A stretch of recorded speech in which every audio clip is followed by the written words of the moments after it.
नमस्कार, शाम के ठीक 4:30 बज चुके हैं। न्यूज इंडिया पर आप देख रहे हैं इस समय हमारा बेहद खास बुलेटिन। आपको सबसे पहले बताने वाले हैं ऋषिकेश की खबर। यहां पर विदेशी महिला ने सड़क पर तमाशा खड़ा कर दिया और नियम कायदों को मानने से ही इनकार कर दिया। इस दौरान विदेशी महिला गाली गलौज भी करती हुई दिखाई दी। ये पूरी घटना कैमरे में कैद हो गई। मामला तीर्थनगरी ऋषिकेश के लक्ष्मण झूला क्षेत्र के सामने का बताया जा रहा है। यहाँ पर एक विदेशी महिला को बिना मास्क के पीआरडी जवान ने जब रोका तो ये महिला जवान से ही बहस करने लगी, जवान से ही उलझ गई, उस पर भड़कती हुई नजर आई। इस महिला ने मास्क नहीं पहना था, ना ही मास्क पहना था और जवान से बहस करती हुई ये कैमरे में कैद हो गई। महिला कहने लगी कि उसे कोरोना नहीं है और जब जवान मास्क ना लगाने पर चालान काटता हुआ नजर आया तो महिला ने हंगामा करना शुरू कर दिया। जमकर तमाशा किया गया। यही नहीं, चालान देने पर भी महिला आनाकानी करती हुई दिखी और काफी देर तक हंगामा करती रही। बाद में विदेशी महिला ने चालान चुकाया और उसके बाद वहां से चली भी गई। All people have corona. Nobody has corona. This is not your country. This is not your country. I don't give a Not abuse us, okay? No, quick. Come on, quick. 500. I give you 100. This 500. I'm not giving you 500. 200 रुपए, 200 रुपए, 200. I'm not giving you 200. It's 100. I'm not giving. हाल और जानकारी के साथ इस खबर पर ऋषिकेश से मौजूद हैं आशीष। महिला को साफ देखा और सुना जा सकता है, गलती भी कर रही हैं लेकिन मान भी नहीं रही हैं, बहस भी कर रही हैं, चिल्ला भी रही हैं। अब क्या कुछ इनके ऊपर कार्रवाई की गई है या नहीं की गई है, पर ये पूरा विवाद आखिर शुरू कैसे हुआ? हाँ कंचन, आपको बताना चाहूंगा कि जो मामला है पूरा लक्ष्मण झूला क्षेत्र का है, जो पूरे देश विदेश में एक स्थान जाना जाता है, ऋषिकेश की पहचान माना जाता है और विदेशी बड़ी संख्या में यहाँ रहते हैं। ऐसे ही एक मामला सुबह जैसे ही पीआरडी के जवान ने एक महिला को बोला कि आप मास्क क्यों नहीं पहन रही हैं और मास्क नहीं पहनेगी तो 200 रुपए का चालान काटा जाएगा, तो महिला भड़क गई और लगातार पुलिस पे ही हल्ला करने लगी।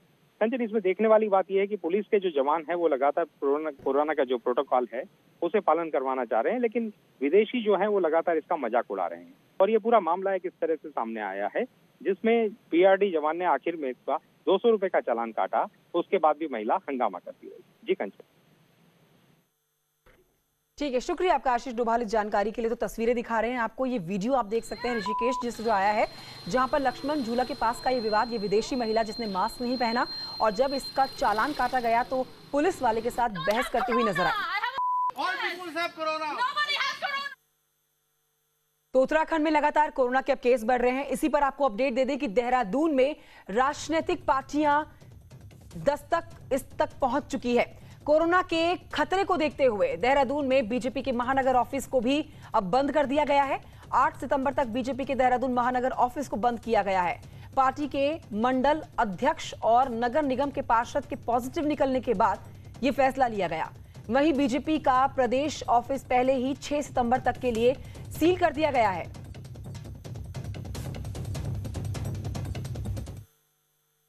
उत्तराखंड में कोरोना के केस तेजी से बढ़ रहे हैं और जल्द आंकड़े जो हैं वो 25,000 तक पहुंच सकते हैं। मैदानी जिलों में अस्पताल पूरी तरह से फुल होते हुए दिख रहे हैं और पहाड़ में भी कोरोना तेजी से पांव पसार रहा है। अनलॉक के बाद लोग अब बेफिक्र हो गए हैं। सोशल डिस्टेंसिंग की लगातार धज्जियां उड़ा रहे हैं। मास्क पहनने को लोग तैयार नहीं। नतीजा कोविड स्प्रेड हो रहा है और अब केस बढ़ते जा रहे हैं। देखते ही देखते राज्य में कोरोना मरीजों का आंकड़ा 21,000 के पार हो चुका है। अब तक कोरोना का डर मैदानी जिलों में था, लेकिन अब पहाड़ी जिलों में भी केस तेजी से बढ़ रहे हैं। उत्तराखंड में 20,000 से ज्यादा कोरोना केस आ चुके हैं, जहां पहले 10,000 केस 139 दिन में देखने को आए थे। उसके सापेक्ष अगले 10,000 केस 7 गुना तेज यानी 22 दिन में हमारे सामने आए हैं। वर्तमान में प्रदेश में कोरोना का डबलिंग रेट 23 दिन है, इन्फेक्शन रेट 5.46% और डेथ रेट 1.37% है। राज्य में इस समय 6,000 से ज्यादा एक्टिव केस हैं और बड़े कोविड सेंटर धीरे धीरे फुल होते जा रहे हैं। ऐसे में गंभीर मरीजों के इलाज में जरूरी वेंटिलेटर और ऑक्सीजन की कोई कमी ना हो, इसके लिए केंद्र से बात की जा रही है। सरकार भी अब मानती है कि चुनौती बढ़ रही है। भारत सरकार के सचिव से भी बात हुई थी हमारी। उन्होंने 10,000 ऑक्सीजन कंसंट्रेटर देने का वादा किया है, जो 1 मिनट में 10 लीटर ऑक्सीजन कंसंट्रेट करके देगा। देखिए चैलेंज है ये, देश के सामने भी चैलेंज है, राज्यों के सामने भी चैलेंज है, हमारे राज्य में भी चैलेंज है, लेकिन जो मोर्टेलिटी रेट और जो ठीक होने की स्पीड है या जो ठीक होने की रिकवरी जो हमारा रेट है वो देश में हमारा अच्छा है। राज्य में कोरोना धीरे धीरे कम्युनिटी ट्रांसफर की शक्ल लेता दिखाई दे रहा है। ऐसे में हालात को नियंत्रण में रखना सरकार और शासन के लिए बड़ी चुनौती है। न्यूज़ 18 के लिए देहरादून से दीपांकर भट्ट की रिपोर्ट। बढ़ते हैं आगे टिहरी से खबर, जहां पर कोरोना संक्रमण के बढ़ते मामले को देखते हुए प्रशासन द्वारा 2 दिनों तक मार्केट बंद कर दी गई है और मार्केट में सैनिटाइजेशन का काम किया जा रहा है। प्रशासन के द्वारा बंद किए जाने का व्यापारियों और स्थानीय लोगों ने समर्थन किया।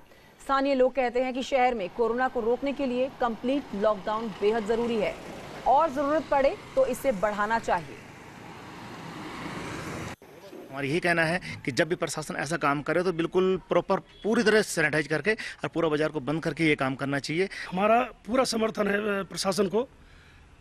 बाजार पूरी तरह से बंद है, लेकिन प्रशासन को थोड़ा देखना चाहिए कि आवाजाही बहुत ज़्यादा हो रही है, इस पर भी नियंत्रण होना चाहिए। बढ़ते हैं आगे, आपको बताते हैं पौड़ी में 2 कर्मचारियों के संक्रमित मिलने के बाद बंद हुआ सीएमओ ऑफिस आखिरकार 2 दिनों तक खोल दिया गया है। दूसरी तरफ कार्यकाल में पुलिसकर्मी के संक्रमित मिलने के बाद बंद हुआ एसएसपी ऑफिस भी 24 घंटे बाद खोल दिया गया है। सैनिटाइजेशन के बाद खोले गए सीएमओ और एसएसपी ऑफिस में इस दौरान सभी कर्मचारियों और पुलिसकर्मियों की रैंडम सैंपलिंग की गई है, जिसकी जांच रिपोर्ट का इंतजार है।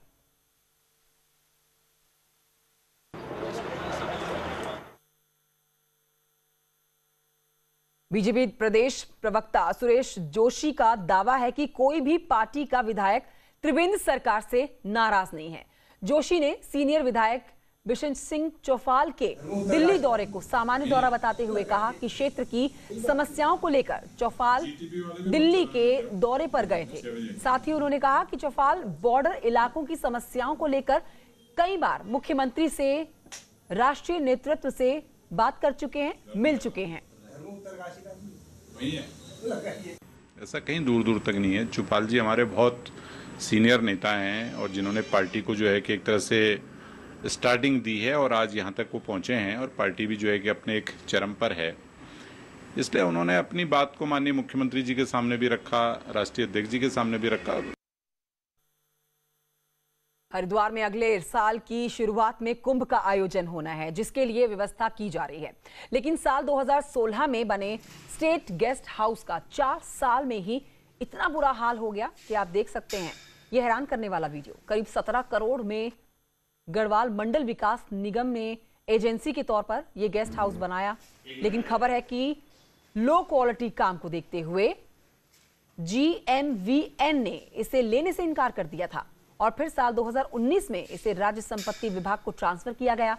सबसे खास बात यहां पर यह है कि इसी गेस्ट हाउस में पूर्व प्रधानमंत्री अटल बिहारी वाजपेयी की अस्थियां भी रखी गई थी और उन्हीं के नाम पर गेस्ट हाउस भी है। लेकिन दीवार, सीलिंग, AC सबकी हालत खराब है। हरिद्वार में 2021 में कुंभ होना है, लेकिन स्टेट गेस्ट हाउस की ये तस्वीरें हैरान करने वाली हैं।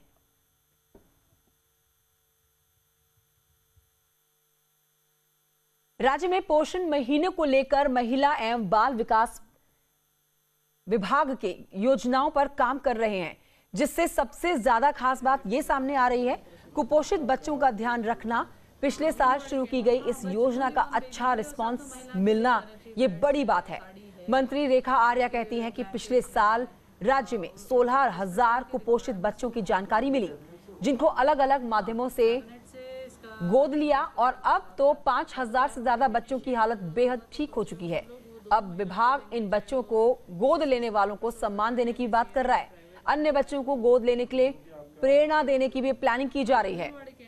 न्यूली बॉर्न बेबी के लिए और सातों महिला के लिए सैनिटरी पैड्स है, साड़ी है, उसके लिए।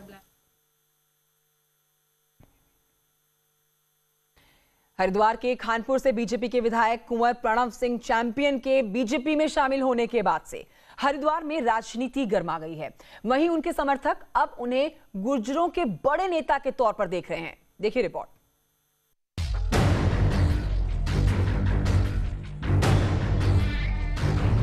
हमेशा से विवादों में रहने वाले खानपुर विधायक कुंवर प्रणव सिंह चैंपियन 4 बार से लगातार विधायक हैं। उनकी पत्नी भी 3 बार से जिला पंचायत सदस्य हैं। इसी वजह से हरिद्वार की राजनीति में उनका अपना वर्चस्व है। बीजेपी में दोबारा शामिल होने के बाद से एक बार फिर से हलचल शुरू हो गई है, क्योंकि गुर्जर समाज उन्हें अपना सबसे बड़ा नेता मानता रहा है। हालांकि कांग्रेस का कहना है कि वो सिर्फ खानपुर के ही नेता हैं और जातिगत राजनीति नहीं करनी है। इसमें गुर्जर नेता वाली बात तो है नहीं। अगर चैंपियन साहब गुर्जरों के नेता होते तो अपने आसपास के जो क्षेत्र हैं उसमें जिला पंचायत में, विधानसभा में उम्मीदवारों को जितवाते या उन्हें वोट डलवाते। चैंपियन साहब खानपुर के नेता हैं, ये मैं मानता हूँ। मैं जातिगत राजनीति का पक्षधर नहीं हूँ, मैं तो सर्व समाज का पक्षधर हूँ। वहीं चैंपियन को गुर्जर नेता के रूप में कई समर्थक स्थापित करना चाहते हैं, जबकि गुर्जरों का ही एक पक्ष उन्हें अपना नेता मानने से इनकार कर रहा है। लेकिन कुंवर प्रणव राजा हैं गुर्जर बिरादरी के, गुर्जर सेना के, ये संभव नहीं है। उन्होंने तो भी यही तय नहीं किया कि गुर्जर बिरादरी के हैं, दूसरी बिरादरी के। 9 प्रदेशों में गुर्जर 9 प्रदेशों में हम गुर्जर पाए जाते हैं और 13 करोड़ गुर्जर हम राजा प्रणव सिंह चैंपियन को अपना नेता, अपना राजा मानते हैं। हरिद्वार की राजनीति में एक बार फिर से चैंपियन की एंट्री हो चुकी है। हो सकता है विवादों की वजह से चैंपियन खुद को एक गुर्जर नेता के रूप में स्थापित करना चाहते हों, जिससे एक विशेष तबके पर अपनी पकड़ मजबूत की जा सके और इसी के सहारे वो अपनी राजनीति भी चमका सके। रुड़की से मनोज जुयाल के साथ bureau report, news 18 network.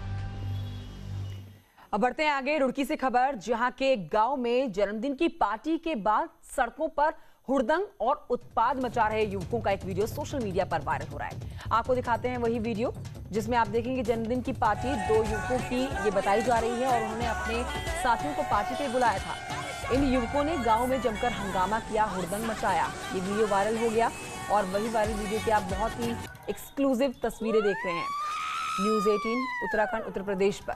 Police ने इस मामले का संज्ञान ले लिया, कहा कि सभी बाइक सवारों को चिन्हित किया गया है। कोरोना काल के चलते युवकों पर लॉकडाउन का उल्लंघन सहित अन्य धाराओं में मुकदमा दर्ज किया जाएगा।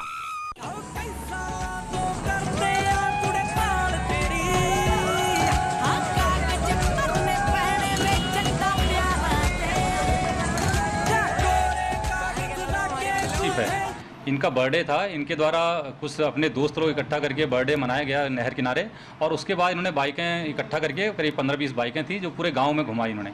इसकी वो वीडियो वायरल हुआ है। हम वीडियो का भी मैंने देख लिया उसको अच्छी तरह से और इस पर मैंने एसओ को बताकर कि तत्काल आज ही मुकदमा कायम होगा इसमें और इसमें लॉकडाउन का जो पालन नहीं हुआ है और जो भी इसमें। खबर पबजी गेमिंग से जुड़ी है। पबजी गेमिंग ऐप बैन करने से उत्तराखंड में पेरेंट्स और पुलिस प्रशासन जहां राहत की सांस ले रहे हैं, तो वहीं पबजी खेलने वाले प्रेमी इस फैसले से नाखुश हैं। कई लोगों को लगता है कि उनका धंधा इससे अब चौपट हो गया है। देखिए report. Team match, let's go. पिछले कुछ सालों में लाखों लोग पबजी एडिक्ट हो चुके हैं। इस गेम का असर ऐसा था कि उत्तराखंड में ही 2 बच्चों ने सुसाइड कर लिया।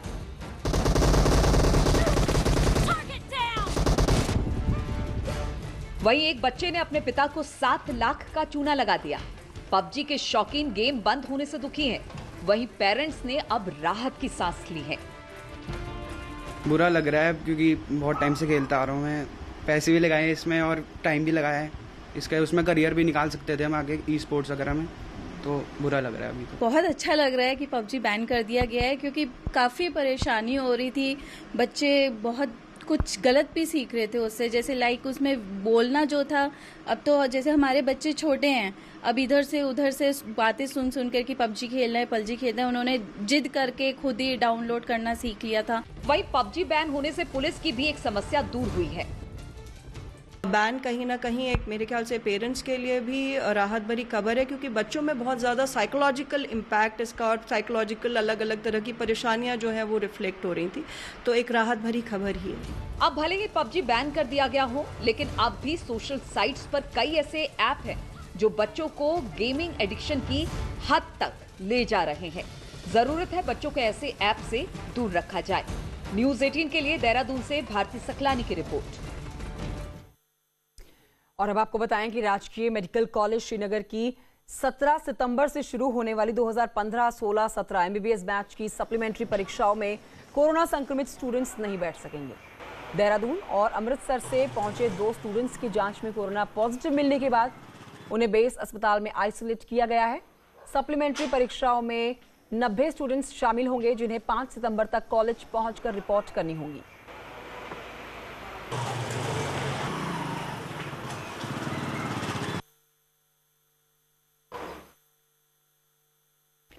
उत्तराखंड मौसम विज्ञान केंद्र ने प्रदेश के लिए 3 और 4 सितंबर के लिए बारिश का अलर्ट जारी किया हुआ है, जिसमें 2 दिन प्रदेश में अच्छी बारिश होने की संभावना है। मौसम विभाग ने उनके निदेशक विक्रम सिंह के मुताबिक आज यानी कि 3 सितंबर को उत्तराखंड के देहरादून, पौड़ी, चमोली, बागेश्वर, पिथौरागढ़ और नैनीताल जिलों में भारी बारिश की संभावना है। तो वहीं आपको बताएं कि 6 सितंबर के लिए मौसम विज्ञान केंद्र ने उत्तराखंड के कुमाऊं क्षेत्रों के जिलों में कहीं कहीं पर भारी से बहुत भारी बारिश होने की संभावना भी जताई है। मौसम विज्ञान केंद्र के निदेशक विक्रम सिंह कहते हैं कि प्रदेश में 4 से 5 दिन अच्छी बारिश पूरे प्रदेश में होगी और इसके साथ कुछ जगहों पर भारी बारिश की भी संभावना है। 5, 6, 7 में अगर गढ़वाल रीजन की बात करें तो यहाँ से हल्की से, इसमें तो हल्की से मध्यम बारिश रहेगी और कुछ जगहों में ही रहेगी। लेकिन जो कुमाऊं क्षेत्र है उसमें तो अभी जो है मैं कहूँगा 4 से 5 दिन जो है तो अच्छी बारिश हो वहाँ पे चलती रहेंगी। भारी बारिश से रुद्रप्रयाग के ग्रामीण क्षेत्रों की सड़कों को भारी नुकसान हुआ है। रुद्रप्रयाग की भीरी परकंडी, मक्कू बैंड, चौपता मार्ग बीते 24 दिनों से बंद हैं। ये मार्ग 30 से ज्यादा गांवों को जोड़ते हैं। साथ ही आपको बताएं कि ये मार्ग प्रसिद्ध पर्यटक स्थल चौपता को भी जोड़ते हैं। ऐसे में लंबे समय से बंद मार्ग के कारण इससे जुड़े हुए गांव में रसोई गैस, खाद्यान्न समस्याएं बढ़ गई हैं और दूसरी ओर देखें तो बीमार मरीजों को बेहद ज्यादा परेशानियों का सामना करना पड़ रहा है। ग्रामीणों ने प्रशासन से मार्ग को जल्द खोलने की गुहार लगाई है। तो वहीं आपको बताएं कि PMJSY के अधिशासी अभियंता का कहना है कि सभी सड़क खुलने के लिए अभी वक्त लगेगा और वक्त का इंतजार करना होगा। ये जो है 9 तारीख को टूट गई थी, 9 अगस्त को टूट गई थी, लेकिन अभी तक इस पर जो है कार्य शुरू नहीं हो पाया। कल मेरे द्वारा जो है एग्जीक्यूटिव इंजीनियर जी से बात हुई, उनको यहाँ बुलाया गया, यहाँ स्थिति देखी गई, लेकिन यहाँ देखने में मात्र 4 लेबर लगी हुई है, न कोई मशीन है। अब पत्थर आने बंद हो गए हैं, जिसके कारण हमारे द्वारा 26 तारीख से लगातार वहाँ पे काम चल रहा है। कब तक? और मुझे उम्मीद है कि जल्दी से जल्दी हम 5-7 दिन में रोड को बना के खोल दें। देवप्रयाग की तरफ अगर आपको लिए के चले तो देवप्रयाग के पास तोता घाटी में बद्रीनाथ हाईवे पर सड़क निर्माण PWD राजमार्ग खंड के लिए चुनौती बना हुआ है। पहाड़ी कटिंग के लिए गए रोड क्लोजर के बावजूद आज तक पहाड़ी काटकर रोड चौड़ीकरण नहीं हुआ। इसके लिए विभाग ने संबंधित ठेकेदार पर लापरवाही के कारण जुर्माना लगाने के साथ तयशुदा समय पर निर्माण कार्य पूरा करने के लिए कहा है।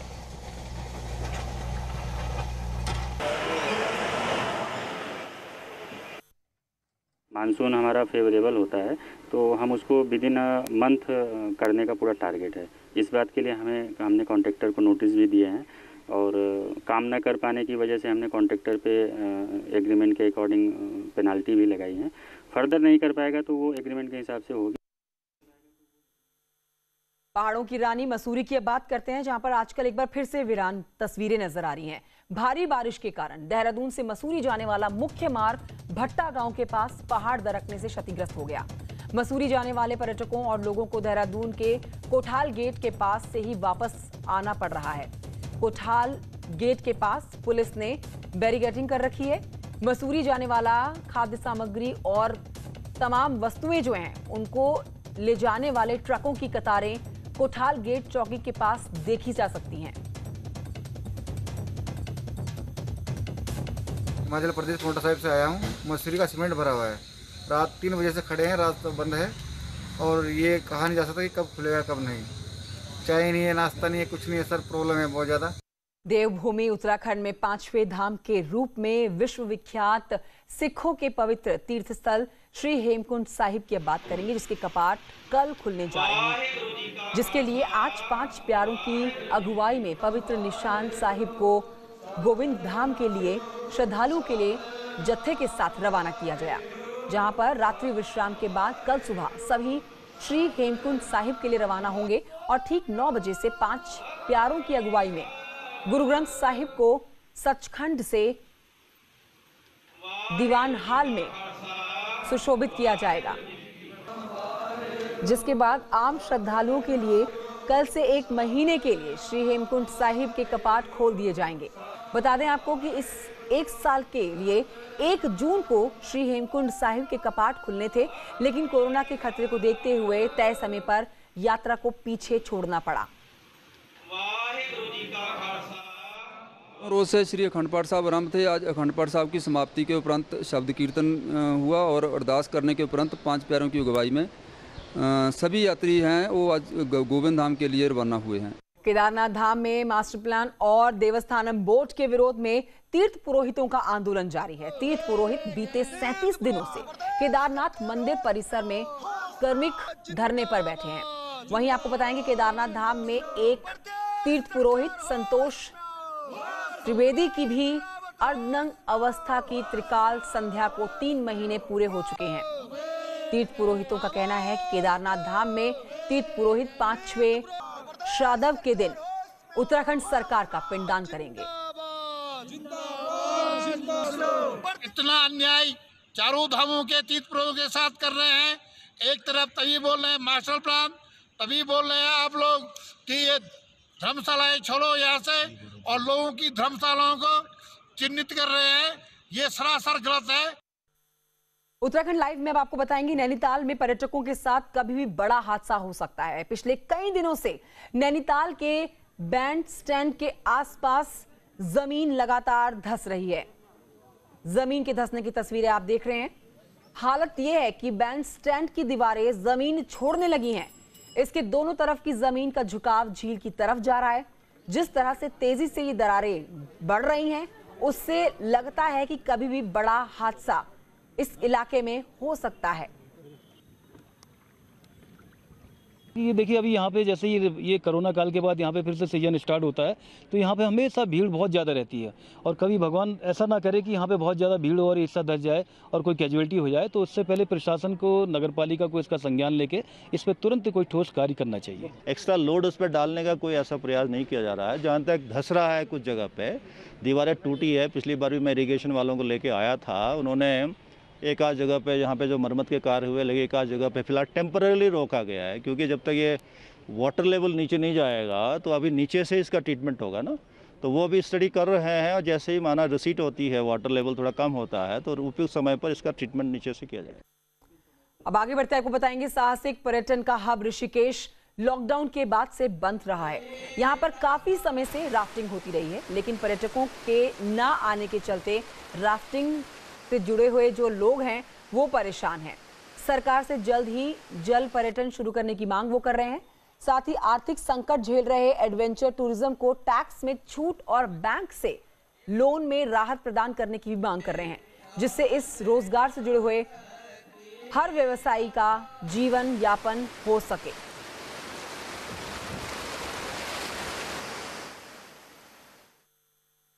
और इसी के साथ उत्तराखंड लाइव में अभी के लिए इतना ही। आप देखते रहिए न्यूज़ 18।